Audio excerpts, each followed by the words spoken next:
I can still smell the smoke when I close my eyes.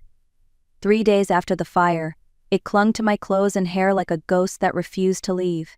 I stood on Maple Avenue in Syracuse, watching the firefighters sift through what used to be my home. The piano where I had taught my son Evan to play Clair de Lune when he was 7 was nothing but a blackened skeleton of wood and wire. For 60 years that house had been my world. My late husband built the porch with his own hands. I baked every birthday cake in that tiny kitchen. And now it was ash. The fire marshal told me it started in the kitchen. Faulty wiring, maybe old circuits that gave out after too many winters. He said it gently, as if soft words could make it hurt less. When I checked into a small roadside motel that night, I thought I would stay for a few days until the insurance company sorted things out. But they didn't move fast. They sent an adjuster twice, a young man who asked too many odd questions. Did I live alone? Was I under stress? Had I ever forgotten to turn off the stove? I kept my calm, but his tone stung. Losing everything was not enough, it seemed. I had to defend my sanity too. The next morning my phone rang. It was Evan, my only child. "Mom, you can't stay there. Come stay with us. Melissa and I have plenty of room. Until everything is settled, it'll be easier." Easier for who, I wondered. I didn't want to be a burden. I had raised Evan to be independent and kind, but I never imagined I would need to rely on him. Still, I had no choice. My savings were modest. My house was gone. By the end of the day, Evan's silver Mercedes pulled into the motel parking lot. He looked tired, guilt already forming in his eyes even though he had done nothing wrong. When I climbed into the car, I caught sight of the diamond ring on Melissa's hand as she waved from the passenger seat. Her smile was perfect, practiced, the kind that photographs well but never quite reaches the eyes. The drive to their home was silent except for the hum of the highway. When we turned into the long circular driveway, I saw the house a Victorian masterpiece with white columns, manicured hedges, and a front porch big enough to fit my entire motel room. Beautiful, yes, but intimidating too, like a museum piece where nothing could ever truly feel like home. Melissa met me at the door. "Welcome, Sylvia," she said, leaning in to kiss my cheek. "We've prepared the guest room upstairs. It's cozy, just needs a little love." Her perfume was sharp and expensive, and her tone was sweet in a way that made my stomach tighten. I smiled politely, holding my 3 suitcases, the only pieces of my old life left. Just temporary, I told myself, just until the insurance clears. But as I followed her up the polished staircase, something deep inside me whispered that I wasn't stepping into safety. I was stepping into something else entirely. The Donovans' house was the kind of place you saw in glossy magazines. 3 stories of polished wood, cream walls, and quiet perfection. Everything gleamed as if it had been arranged for a photo shoot. Melissa led me up to the 3rd floor, her heels tapping on the hardwood like a metronome. "Your room is right here," she said, opening the door to a converted attic. The ceiling sloped low, the air smelled faintly of paint, and the furniture looked like leftovers from another life. A sagging bed, a wobbly lamp, a dresser that stuck when I tried to open it. It was clean but cold. No lock on the door, no photographs, just space that belonged to no one. Dinner was at 6 sharp. Melissa liked her schedules. She called it discipline. To me it felt like control. At the table, Evan tried to make conversation about his law firm. He looked proud but tired, as if success had started to weigh him down. Melissa smiled at every word he said, correcting him gently when he misspoke a date or number. Their daughter, little Leela, chattered about her dance recital until Melissa's voice sliced through the air. "Not at the table, sweetheart. We've discussed this." Lila's shoulders sank, her fork clinking softly against her plate. Across from me sat Ryan, 13 and watchful. He barely touched his food, just moved peas from one side of the plate to the other. When I asked about school, he shrugged. "Fine, Grandma." His eyes, though, carried something deeper, fear maybe, or confusion. After dinner, I offered to help with the dishes, but Melissa waved me off. "We have a system," she said with that same brittle smile. "Relax, enjoy your stay." Her tone made it sound less like an invitation and more like a warning. That night, the house was unnaturally quiet. Even the air conditioner seemed to hum on cue. I sat by the window for a long time, looking at the dark outline of the backyard. I should have felt safe, warm bed, roof over my head, but instead I felt caged, like a guest who had overstayed, before she even unpacked. When I finally drifted off to sleep, it didn't last long. A soft sound pulled me awake, a whisper, close enough to raise goosebumps. "Grandma." I opened my eyes. Ryan stood beside my bed, pale in the faint light from the hallway. His voice shook. "You can't stay here, please follow me." Half asleep and frightened, I pulled on my robe. Ryan's hand trembled as he reached for mine. His whisper came again, even lower now, urgent. "I need to show you something." Ryan moved like a shadow down the narrow hallway, careful to avoid the floorboards that creaked. My pulse echoed in my ears as I followed him, one hand clutching my robe closed. The house was still, except for the faint ticking of the grandfather clock below. He led me past Evan and Melissa's bedroom. From behind the closed door came the soft rhythm of Evan's snoring. Melissa, thankfully, was silent. We reached a small door at the end of the second-floor corridor, one I had assumed was a linen closet. Ryan reached into his pajama pocket and pulled out a tiny silver key. "Where did you get that, sweetheart?" I whispered. He looked up at me, eyes wide. "I borrowed it." The key turned easily in the lock. Inside wasn't a closet, it was an office. A sleek wooden desk dominated the room. Papers and folders were neatly stacked beside a laptop whose screen glowed faintly in sleep mode. The air smelled faintly of printer ink and perfume. Ryan hesitated before pointing to a drawer. "In there!" I opened it. The first thing I saw was a thick manila folder with a label in black marker, Sylvia Donovan contingency. My name. I sat down at the desk, my hands trembling. The folder was full of printed documents, insurance papers, legal correspondence, notes scribbled in Melissa's precise handwriting. Certain phrases were underlined in red: liability clause, mental competency, petition for guardianship. My breath caught as I turned the pages. One letter was from a law office, Thomas Pembry, attorney at law. It read, "Regarding your inquiry, New York State allows a family member to assume guardianship when an elderly individual demonstrates diminished capacity to manage finances or personal affairs. Evidence of confusion or recent property loss could support such a petition." I read it twice. My throat tightened. They were planning to have me declared incompetent. There were more papers, photographs of my burned house, taken after the fire from different angles. Receipts from private investigation services, a note in the margin, timeline critical, established confusion. Then Ryan whispered, "Grandma, there's something else." He reached into the drawer again and pulled out a small digital recorder, the kind reporters used. On its screen, I saw a list of files: Sylvia, morning confusion; Sylvia, medication question; Sylvia, memory lapse. But I wasn't confused. I wasn't on medication. My hands felt cold as I stared at the device. They were documenting my life, twisting it into evidence. Ryan's voice cracked. "I heard Mom on the phone. She said you'd be easier to manage once you lived here. She said the fire was perfect timing." I froze. Perfect timing. The words slammed into me like cold water. "Ryan, what are you saying?" He looked down, voice barely a whisper. "I don't think the fire was an accident."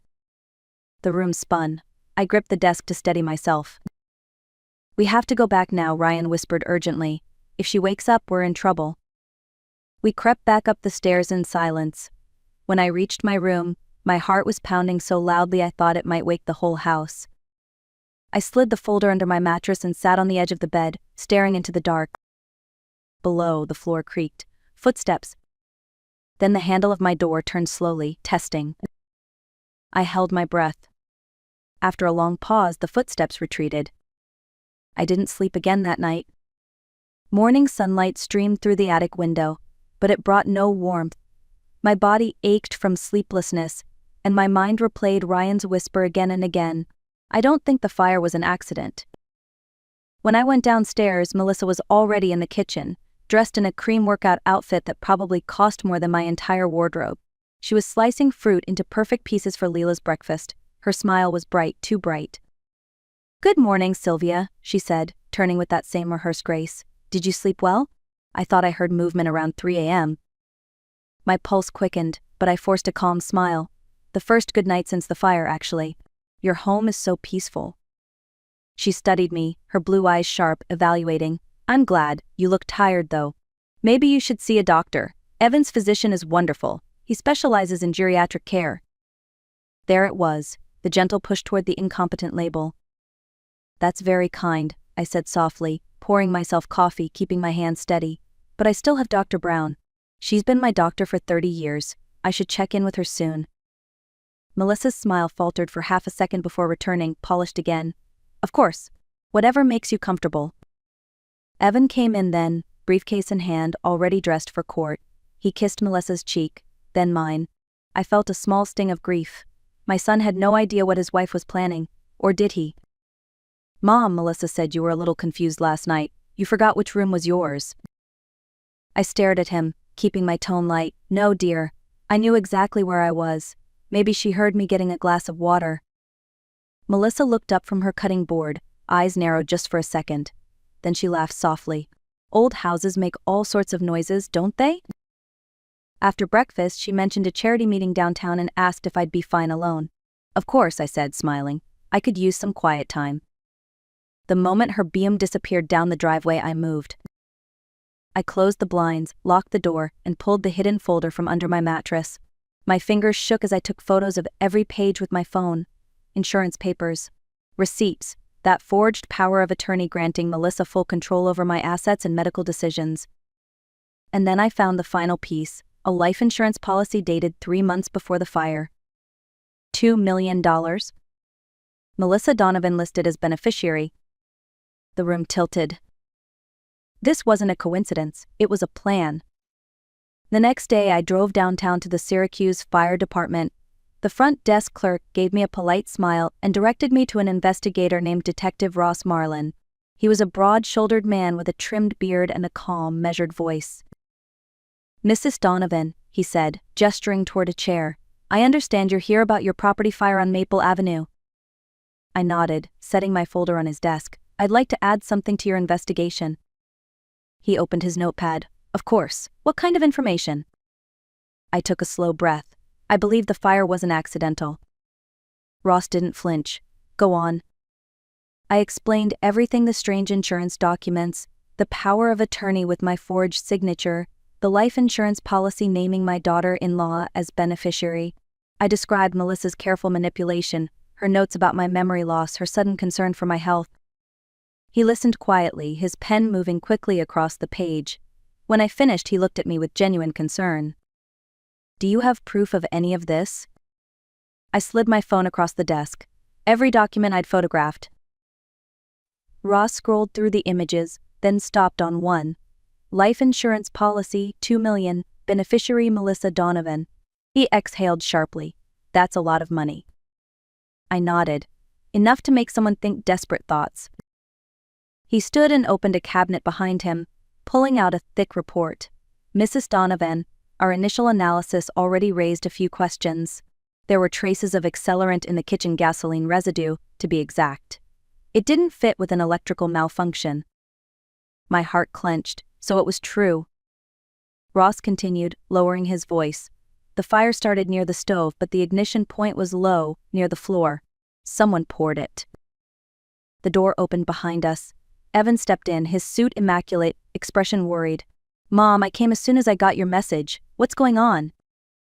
Ross nodded to him, professional but firm. Mr. Donovan, we're reviewing evidence that suggests the fire at your mother's property may have been intentional. Evan turned pale. Intentional? By who? I looked at him carefully. I wanted to protect him, but there was no more hiding. By Melissa, I said quietly. He blinked, as if the words couldn't make sense. She would never. Ross laid the photo of the insurance policy on the desk between us. Evan stared at it for a long time. His voice broke when he spoke again. Mom, please tell me this isn't real. It's real, I whispered, and it's only the beginning. By the next morning, everything unraveled faster than I could breathe.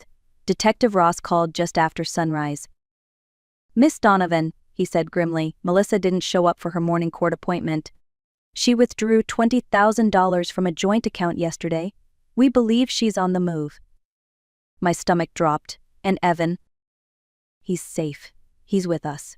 But we can't find the children. The coffee cup slipped from my hand, shattering on the kitchen floor. Lila and Ryan? Yes, they're missing.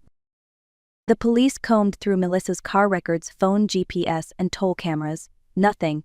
She had vanished like a ghost. Hours passed, slow and heavy. Evan sat on the couch, elbows on his knees, eyes red. How could I not see it? He whispered. The late nights, the secret calls. She said it was charity work. I placed a hand on his shoulder. Melissa didn't start this overnight. People like her never do. They build their web one lie at a time. That afternoon, my phone buzzed with a text from an unknown number. If you love your grandchildren, stop talking to the police. No name, no punctuation, just those words. I felt the room tilt. Evan froze when he saw my face. Mom, what is it? I handed him the phone. His jaw tightened. Ross will trace it, he said, but his voice trembled. 2 hours later, Ross arrived, holding an envelope. We found this under your windshield at the grocery store. Inside was a printed photo. Ryan, standing beside a cheap motel ice machine, holding up his hand, 3 fingers extended, pointing down. My heart stuttered. Route 3 South, that's what it meant. Ross caught my look. You recognize something? Route 3 South Motel, I said. There's a row of old cabins there. He nodded once. We'll move in quietly. I'll need you to come with us. If she sees us first, she might run. My hands trembled, but I stood. Whatever fear I had vanished in that moment. Evan tried to stop me. Mom, you can't. It's too dangerous. I met his eyes. She took my home. She will not take my family. Outside, sirens wailed faintly in the distance as the convoy rolled out. The storm was coming, and this time I would not hide from it. The motel was one of those roadside places that time forgot, flickering neon sign, cracked asphalt, curtains drawn tight against the light. We parked 2 blocks away, the police unmarked cars scattered discreetly among the shadows. The air smelled of rain and gasoline. Ross turned to me in the back seat. We've confirmed they're inside cabin 6. If she sees us, she could panic. We'll go slow. You'll knock first, just like we planned. I nodded, my palms slick with sweat. My heart was hammering, but beneath the fear was something stronger, resolve. As I approached the cabin, I could hear the faint murmur of a television inside. I knocked softly. The door opened a crack and Ryan's small face appeared. Grandma? His whisper was both relief and fear. Melissa's voice came sharp from inside. Ryan, who is it? He hesitated, glancing back at me. It's just Grandma, Mom. She found us. The door swung open wider. Melissa stood there in jeans and a wrinkled blouse, her hair pulled back, eyes wild and hollow. She looked nothing like the polished woman I'd known. You shouldn't be here, Sylvia, she said, her voice low, almost shaking. You don't understand what you've done. I stepped inside slowly, my gaze flicking toward Lila, who sat on the bed clutching a stuffed rabbit. I just came for them, Melissa. Let the children go. Melissa laughed softly, a sound too sharp to be sane. You always play the victim, don't you? Poor, fragile Sylvia, losing her home, losing her mind. You were supposed to fade quietly, but you couldn't even do that right. Ryan moved closer to me, his voice trembling. Mom, please stop. She turned on him, her tone snapping like a whip. You think she cares about you? She's trying to turn you against me. No, Ryan said, his voice rising. You tried to kill Grandma. The room went silent. Melissa's face twisted, caught between denial and rage. For a moment I thought she might strike him. Then, from the corner, Thomas Pembry stepped out of the bathroom, his tie loosened, eyes cold. Enough, he muttered. We can fix this. Sign the papers, Sylvia. Transfer the assets. Then everyone walks away. He pulled something from his jacket, a gun, small but steady. Ross's voice boomed from outside. Police. Drop the weapon. Chaos exploded. Melissa screamed. Lila cried. Ryan lunged toward me. I pulled him close as the door burst open and officers flooded in, weapons drawn. Thomas dropped the gun immediately, hands shaking. Melissa fell to her knees, sobbing. Ross stepped forward, reading their rights, his tone clipped and firm. When it was over, I held both children against me. My hands trembled, but my voice didn't. It's over, I whispered. You're safe now. Ryan looked up at me, his eyes wet but steady. No, Grandma, he said quietly. You saved us. 3 months later, the house on Maple Avenue stood tall again. The porch was new, the paint still fresh, and when the morning light hit the windows, they shimmered like hope itself. I had chosen to rebuild it almost exactly as before, right down to the creaky step my husband once promised he'd fix and never did. Some things, I decided, were meant to stay imperfect. The trials had ended. Melissa was convicted of arson, fraud, and attempted homicide. She received 10 years in prison. Thomas Pembry, the lawyer who had forged the documents, faced 15. Evan sat through every day of testimony, his face hollow, his spirit broken by betrayal. When it was over, he filed for divorce quietly, without a single word to the cameras waiting outside the courthouse. He and the children moved in with me temporarily while he searched for a smaller home nearby. The first morning, Ryan helped me hang wind chimes on the porch. They sang softly in the breeze, a reminder that peace can return, even after fire. "Grandma," Ryan said one afternoon, "do you think Mom ever really loved us?" I set down my gardening gloves and looked at him. "Yes, sweetheart, I think she did. But sometimes love gets buried under greed and fear. Some people never find their way back from that." He nodded slowly, processing more than a child should have to. Later he asked if he could write about everything that happened. He called it The Strength of Truth. It won his school's essay contest that spring. As for me, I learned to stop apologizing for surviving. The fire had taken my walls, my furniture, my safety, but it had also stripped away the illusion that politeness can protect you from cruelty. One evening, I stood by the garden, watching Lila chase fireflies with Ryan. The air smelled of lilacs, the same kind my husband once planted near the fence. Evan came up beside me, quiet for a long moment before saying, "Mom, I don't know how you stayed so calm through it all." I smiled faintly. Age teaches you two things, Evan: when to fight, and when to stay silent until the truth speaks for itself. He nodded, his eyes misty. Later that night, I sat at my rebuilt piano, running my fingers across the keys. The first notes of Clair de Lune floated through the room, soft, imperfect, alive. "Age isn't weakness," I whispered to myself. "It's wisdom collected through pain and love." Then I looked straight into the camera on my desk, the one my grandson had set up for me to record my story, and said, "If you believe truth always wins, like, share and tell me, what would you have done in my place?"